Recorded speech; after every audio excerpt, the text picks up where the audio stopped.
Um, Hey everyone, I have with me John Solleder. That's how you say it. Yeah. Um, let's see, uh, author, entrepreneur, and host of the podcast Leading Nothing to Chance with over 4 decades of experience in leadership, organizational growth, and wellness. Focus entrepreneurship. John has helped thousands of people transform their relationship with work, health, and wealth. In this conversation, we're going to explore kind of between health and abundance, self-conscious leadership shapes culture and what it means to really live a life with integrity and impact. So let's get into that. Um, so you've been in the entrepreneurship and consulting world for decades. What originally sparked your passion for helping organizations and individuals grow? I think it was 1983 that I started. So yeah, it's a long time ago, many years ago, lots of gray hair ago.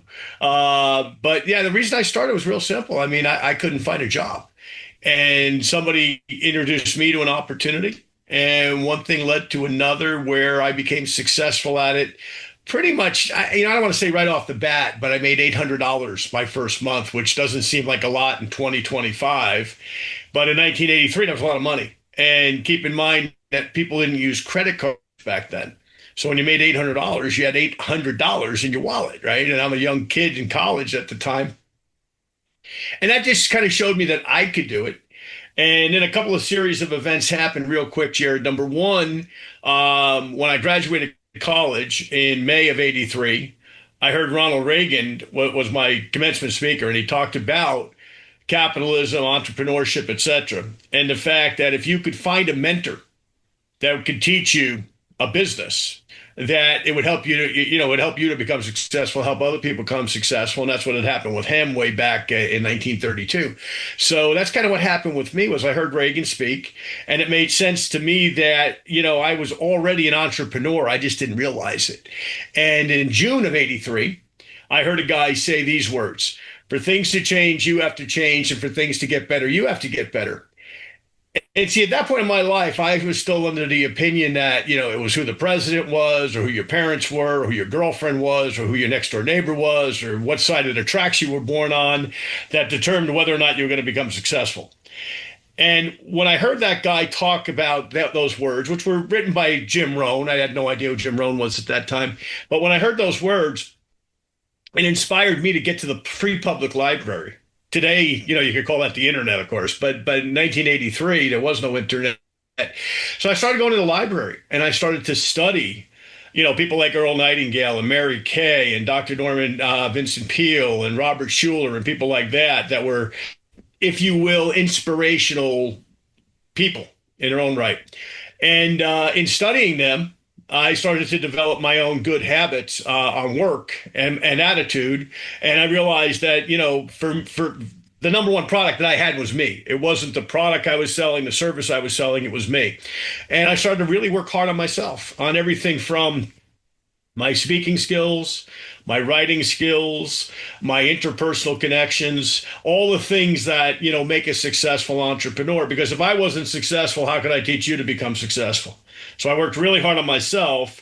And once that I had some success, then I just started to share that with people. And that led to, well, I mean, my current business alone, I have over 1 million participants in it in 18 countries. For one example, one of many that I helped to lead, and I've got others that I helped to put together that have had similar results over the past 42 years. So, really, it was an inside job. It was to say, hey, I got to work on me, number one. Once I figure me out, then I can help other people figure themselves out and have some level of success in their lives as well. Nice, nice. Looking back on your 42 years in network marketing and business leadership, what are some major lessons that stand out to you about, I guess, human nature and success? Yeah, it's a great question. And I think the number one thing is, don't get too high when things go well. Never get egotistical. because the second that you do, you know, life will intervene or business will intervene. And secondly, never get too low. I mean, when you're in business for you're going to have a roller coaster. Literally every single day of my life for 42 years has been a roller coaster.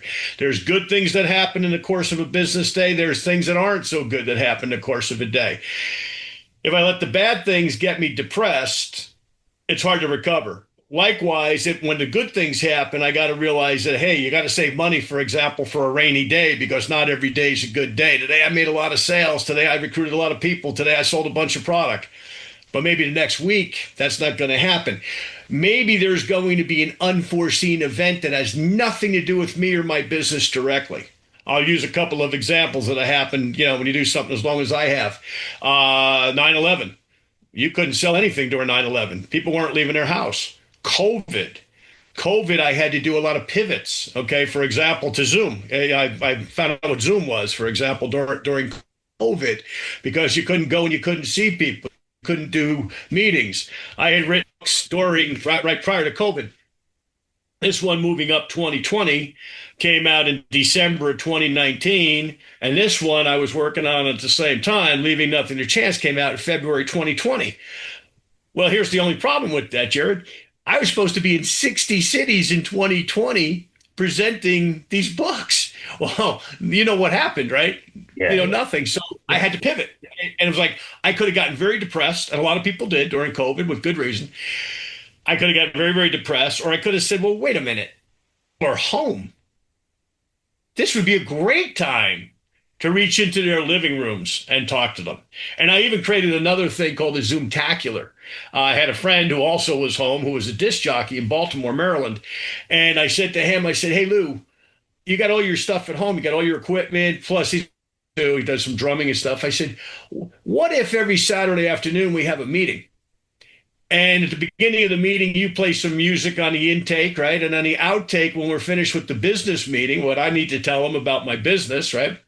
On the outside, why don't you play some music for as long as they want to stay around? Number one, it'll keep your skills sharp for when you go back to what you do, and number two, we'll have people have some fun. And there were times, and I'm not exaggerating, I would finish the Zoom call like 2, 3 o'clock my time. I'm on Central Time, and we'd have people on in all different time zones, and even in Europe. And I'd come back 45 minutes later to just to turn my personal Zoom off, and I'd see couples dancing in their living room together that they weren't going to have those opportunities, if not. So my point is, I was able to during a time that was down. And to your question, that's what we do as entrepreneurs. We constantly have to pivot, okay, to circumstances, sometimes within our business, sometimes external, that we just have to say, hey, let me do something here to make sure that I survive and I help other people to do the same. Okay, so sounds awesome. So what does leaving nothing to chance mean to you personally, and how did that philosophy shape your career? Leave nothing to chance. Well, this is funny. It really had nothing to do with me. Got to do with my two kids. My son was a hockey player. My daughter was a figure skater. And within about 2 weeks of each other, my daughter at a competition skated very, very well, and she did not win. And, it's all very subjective in figure skating. You've got 5 judges who are looking at you, and they're looking at everything from your outfit to your hair to, did you smile during your performance? And she skated very, very well, but she didn't do some of those things. And she wound up, I think she took third in her competition. Around the same time, my son was trying out for a minor league hockey team here in Dallas, and he scored 2 goals. And unfortunately, on the first goal, the coach was out of the bathroom. And on the second goal, my son got checked from behind and actually got a minor concussion. And the coach, for some reason, looked at that as a negative because he had been concussed and he didn't make that particular team. It was the only team he didn't make. 12 years of hockey. It was the only team he never made. So I had 2 depressed young kids. And I said, listen, guys, you know what? In the future, let's leave nothing to chance. Don't let any judge or coach make a decision based on what you do or don't do right. Do everything right from beginning to end. And look, at the end of the day, if you still don't make the team, if you still don't win the competition, so be it. That's life, right? You can't always win. But at the end of the day, do it. So I got shirts made that said "Leave nothing to chance," and I got a picture of George Patton, basically with his finger pointed out, saying "Leave nothing to chance." And they started to wear them under their gear, and it started to become a philosophy. And it carried over not only from their athletic lives, but into academic lives, and they're both in college now. They're both doing very, very well academically in very difficult subjects. So it became a life philosophy that I wanted to impart on my kids. And I said, hey, if it works for kids, it'll work for adults. And I tell adults the same thing. You're going to make a presentation, study who it is that you're going to see. For example, what kind of, like, let's just use a hypothetical. You have a business presentation that you're going to do for a company. What does that company market? Who's the owner of the company? How long have they been in business? Where are they located? Do they have multiple locations? All those things. So you don't go in and go, "Hey, Bob, who are you again?" And Bob says, "Well, you made the appointment. You don't even know who I am." In other words, have all of that information a priori so that you're as prepared as you possibly can be for whatever questions that individual asks. Once again, they're not going to buy all the time, but if you're prepared, you're going to have a much better opportunity to sell that person whatever it is that you're trying to sell them or market to them, as opposed to you just kind of going in off to and winging it. So leave nothing to chance is a philosophy that works in life and also, frankly, works in business. Nice, nice. You said that I think that health and wealth are deeply connected. How have you seen that play out in the lives of entrepreneurs and leaders, stuff like that? Yeah. When I was young, I've always been into my health. I've always been in the supplement business. Has always been one of my businesses, not my only business most of the time, but I've always been, for 42 years. I started out with a company that sold herbal supplements and done everything since in the supplement marketplace. So I've always been into my health from a supplement standpoint, but I wasn't always into my health in terms of a diet standpoint. So what I noticed as I got older were colleagues were starting to have heart attacks, strokes, other things that were lifestyle related. They were smoking. In some cases, they were drinking too much. They were eating, lots of saturated fat, for example. And I started to recognize in my own health that I was going down the wrong path. And I decided to change my diet a number of years ago. Okay, I adopted a vegetarian lifestyle. I stopped eating meat, saturated fat as best you can. You're still going to get some here and there, but I made that decision because I saw so many people that were starting to get sick. And what didn't make sense to me, and still doesn't, people work their whole lives and they get to my age, like I'll be 65 this year, and all of a sudden they're sick and they busted their butt building a business or even working for somebody else in a business. They've done everything right. They've paid their taxes. They went to church on Sunday. They did all the right things, right? They were honorable people, in other words. And all of a sudden they get a little bit older and they're sick all the time. They're in the hospital, or they're having bypasses, or they're having, different major surgeries. And sometimes that's just, it's genetic. Don't make it from your lifestyle. Okay. You can have health and wealth at the same time. It's not easy because to make a lot of money, you got to work really hard. You got to put in the hours. But at the end of the day, while you're putting in the hours, maybe you get up an hour, you go to the gym. Maybe you get up an hour earlier and you walk the dog an extra couple of blocks. Maybe, you do whatever it is that you enjoy doing physically. Okay. You can do all of that and still go out and make a lot of money. Okay, there's a lot of good examples of this. You take Jeff Bezos is, I think, the richest man in the world. The guy's in great shape. Mark, Facebook guy, I'm forgetting his last name, Zuckerberg. He's in great shape. A lot of entrepreneurs are in terrific, terrific shape, and people go, well, they got plenty of money. Yeah, but I'll tell you what they don't have is plenty of time. Those guys, to their credit, and there's a lot of women too. I'll use using the guys as an example. Time, because even with their money, pay somebody to do your push-ups, right? So at the end of the day, you can have both things. You got to prioritize what's important. Okay. Maybe it's one less business meeting, one more trip to the gym, one more trip to whatever, the tennis court or whatever it is, once again, that you enjoy doing. Okay. But it's got to be a priority. It wasn't always for me.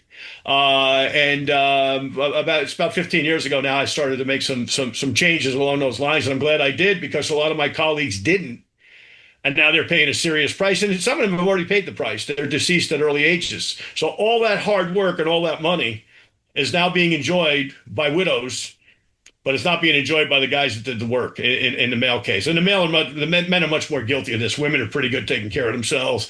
And the other thing I would suggest too, Jared, is, hey guys, go to the doctor once in a while. Get your numbers, get your stuff checked. Okay. Success leaves clues. Well, so do numbers, right? What gets measured gets improved. Go to the doctor at least, once or twice a year and get your different stuff checked out. You don't have to be, prideful about it because that's not smart. So I would definitely suggest that. But your health is definitely your wealth. I believe something that the great Jack LaLanne said, and that's that nutrition is king, exercise is queen. Put them together, you build a kingdom. Okay, and you're not going to live forever. Nobody gets out alive. But at the end of the day, while going to feel a heck of a lot better if you take care of your health, and you're going to enjoy that money a heck of a lot more because you're going to be able to still do things with it as you get up in years like I now am.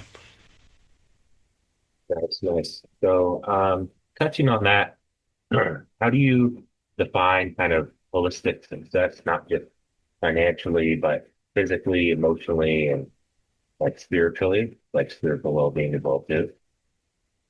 It's got to be a balance. Yeah, I mean, I'm a godly man. I believe in God. I always have. So you got to have a spiritual balance. That's very, very important. Obviously, you got to have the health balance and the wealth balance that we just mentioned. And I think another one is I think you have to have an education balance. And what I mean by that is you've got to continue to self-educate. Um, for example, I'm spending the weekend with the best copywriter in the world, Dan Kennedy. I'm rereading a book I read 10 years ago on sales letters, for example, because I'm starting to do a lot of copywriting again for a variety of different businesses and even for some other people's businesses that are paying me to do it. And it's like, I think as we evolve, we have to say, hey, we have to learn new skills. And I'll use a perfect example, right? AI is something that's very, very intimidating, especially for, older folks, older men and women that are maybe past 50, 55. Boy, they hear AI and they're like, oh, well, I don't want to hear about that. Hear about it, you're going to have to use it. Now, that doesn't mean you need to become an AI expert, but learn how to utilize it. It's not difficult, okay? But learn how to utilize it because whether you write, whether you advertise for your business, whether you're in a role maybe in a corporation of leadership where you need to communicate with people, it's a great tool. Okay, as one example, but always continue to learn new things. You know, the day you should stop learning is the day that they close the lid on the box on you, in my opinion. Okay. And I don't care if you're 85 listening to our interview or you're 25. Constantly be educating yourself, constantly reading. And I've known a lot of great leaders in my life. I've been blessed to know a lot of really terrific people in the business world, but in the sports world and elsewhere. And the one thing they all have in common, well, there's two things they have in common. Number one, they all get up early. You find a successful person, they're not laying in bed at 5:30, 6 o'clock in the morning. They're either at the gym or they've started their business day. Secondly, they always have a book. You travel with them, right? And they've always got their nose in a book. They're always reading something, and they're not reading Harlequin romances. They're generally reading something that's applicable to their particular business or something maybe that they're just interested in. And sometimes they're just reading for fun. They like to fish, and they're reading a fishing book, for example. But they're always self-educating. The day you graduate college or high school or whatever level of education that you go to is not the last day that you learn. The last day you learn is the last day that you live. So that's something I'm very, very adamant about with all the entrepreneurs that I work with all over the world is constantly be learning, constantly be learning. I was with a group last night, for example, here in Dallas. Oh, people, they're not in my company or another company, but the leader of that company is a friend of mine, and she said to me, "Would you mind coming and talking to some of our people?" I said, "Sure, let's have dinner." So I had a dinner and we talked about business and we talked about ideas. And we talked about strategies and tactics and how to apply them within their particular business. Now, even though I'm not part of their specific business, there are lessons that I have from the businesses that I've developed that apply to their business because their business is similar, right? So those people learned some things, and the people who got the most out of it were the people who asked the most questions. They took away the most notes, right? And what they do with them is up to them, obviously. But at the end of the day, always do that. But the funny part is, I always say to people, "Hey, when I'm teaching, I'm learning." Because sometimes I say something and I go, "Huh, I didn't think of it quite that way." And it comes out and I start saying, "Well, I just learned something by teaching somebody else something that I'm familiar with." So always be learning. Podcasts, great way to learn, by the way. I listen to podcasts. I found your podcast and I find other podcasts, constantly listen to podcasts on everything from finance, network marketing, life insurance. I mean, I go down a list of different stuff and I'll just kind of plug it in to an AI search and I'll go, "Hey, let's listen to this guy. Let's listen to that guy. And, let's listen to this person." And, you meet new people for one thing. And secondly, you expand your education again because you can't know it all. Yeah, yeah, definitely. So in your consulting work, how do you help organizations kind of create a culture that supports kind of both productivity, but also like personal fulfillment? Great question. Well, a couple of ways. Number one, for people to want to stick to something, community is really, really important. People have to feel like they're part of something important. Okay. Like, for example, the network marketing company that I'm currently with as a distributor that I've been with for 29 years, and I developed a lot of the marketing years. Uh, People have a common bond to the science associated with that particular company's product. They're very, very into it. And even though the main doctor who developed the product has been deceased for a number of years, there's this common bond where it's like, well, we're all for that particular individual, whether they knew him or not. Okay. That's important. Okay. So let's take that to any organization, be it a church, be it a little league, be it a business, right? Because mostly I deal in the business realm. You got to find that thread, that common thread that everybody says, "Hey, this is important." Right? In a church community, for example, obviously, right? If it's a Christian community, it's Jesus Christ, right? If it's a football team, it's winning the Super Bowl. If it's whatever it is, it's got to have that common thread that everybody says, "Hey, we're here because fill in the blank, whatever that organization's focal point is." Okay, they got to feel like that thing is important, and they also got to feel. And this is something that took me a lot of years to realize this, by the way. They have to think that there's what I call social redemption for whatever that thing that their marketing is. Okay. If it's a business, they got to feel like their product really is important. Their product really is a game changer. Their product really is the best. Their service really is the best. Their service is really aiding people that buy it. And if they feel that way, they're going to be great. I'll use life insurance as an example. There's an organization I'm working with right now that sells only in the senior market. Okay. They sell old people like myself. Okay. A lot of old people miss two things: final expense insurance, which is what it sounds like. It's final expense. It's to pay, on your way out. It's to pay for your basically pay to get buried, pay to, pay your final little expenses, your medical expenses, etc. These are very small policies, generally $8, 10, $12,000. That's one thing. And at the same time, there's another organization I work with that helps people get wills and trusts. Because that same group of people that don't have life insurance, 9 times out of 10, they also don't have a will or a trust. Well, if you die without a will, for example, and we've seen this, right? You hear famous people all the time. John Denver comes to mind, for example. Prince, the great entertainer, comes to mind, for example. These were super wealthy, super successful people, had all kinds of lawyers and everything else to negotiate artistic contracts for whatever reason. They never said to that lawyer, "Hey, Bob, draw me up a will." So their money, and I don't know this specifically how much went where, but probably went to the states that they lived in. I think Denver lived in Colorado and Prince in Minnesota. I'm going to bet you that some of their money has wound up in the treasuries of those states instead of with their families. And even if for whatever reason they didn't want to leave it all to their family, it could have went to their favorite charity. It could have went to a hospital. It could have went to the Little League. It could have went to the ambulance corps in their town, right? Yeah. In other words, it could have been used societally instead of some government where the politicians just waste it, right? Or steal it. Okay. And those guys worked hard for their money. But so does a guy who drives a truck or teaches school or has a small business. They all work hard too.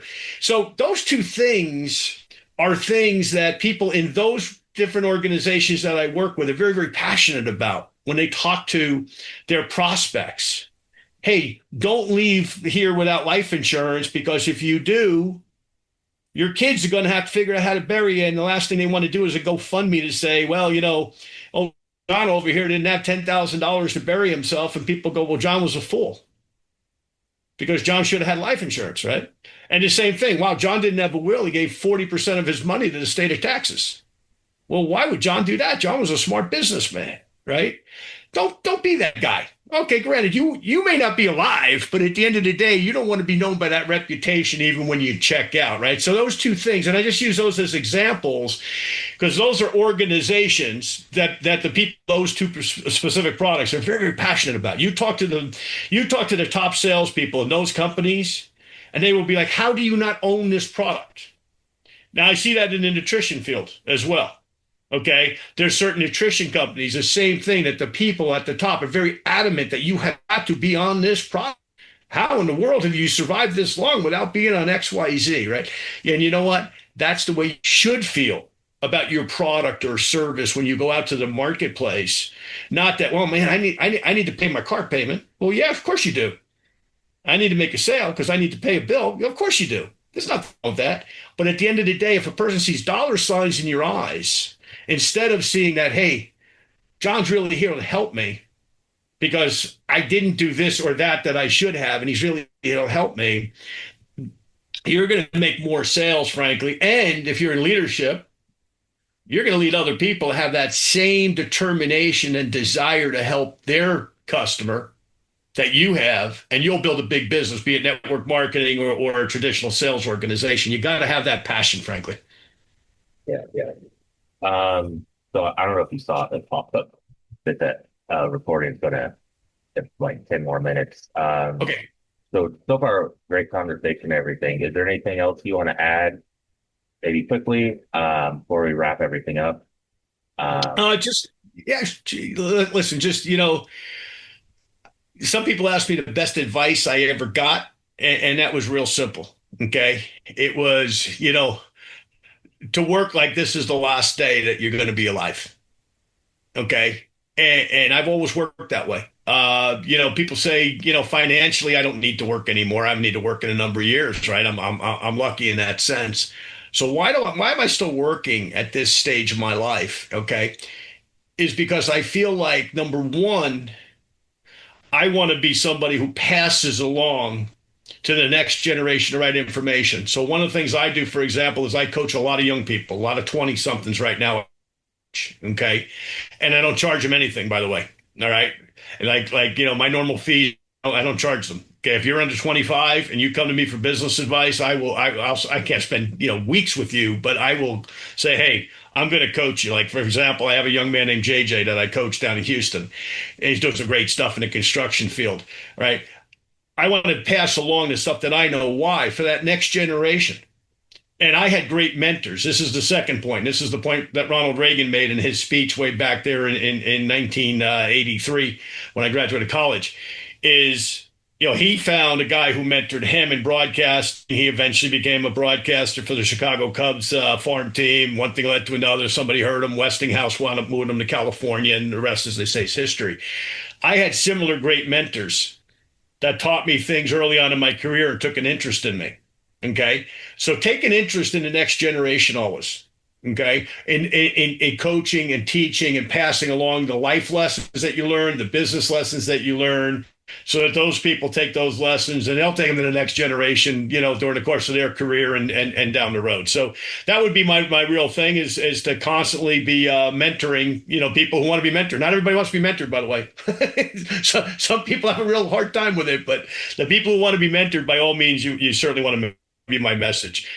And then, of course, if anybody wants to reach me, johnsolleder.com is my website. That's probably the best place if you want to talk to me at all or bounce anything off me, or if you're looking for an opportunity for that matter. Sometimes, my specific company's for you. It's not for everybody. I deal with some of the top earners in the history of network marketing, all friends of mine and people I was last night, for example. So if my business isn't for you and you say, hey, I like, this type of product or this type of service, I will meet you up with somebody who can coach you, who's a professional, who won't waste your time as long as you're serious and you're willing to, once again, be mentored and learn the business. All right, awesome. Thanks for talking to me, conversation and everything. Yeah, sounds great so far. And I'll have it uploaded probably within a few weeks or so. And Okay, everything good. cool. Awesome. Well, likewise, we have our show too. So I'll have my wife was who you've been dealing with on the internet. So I'll have her send you our link.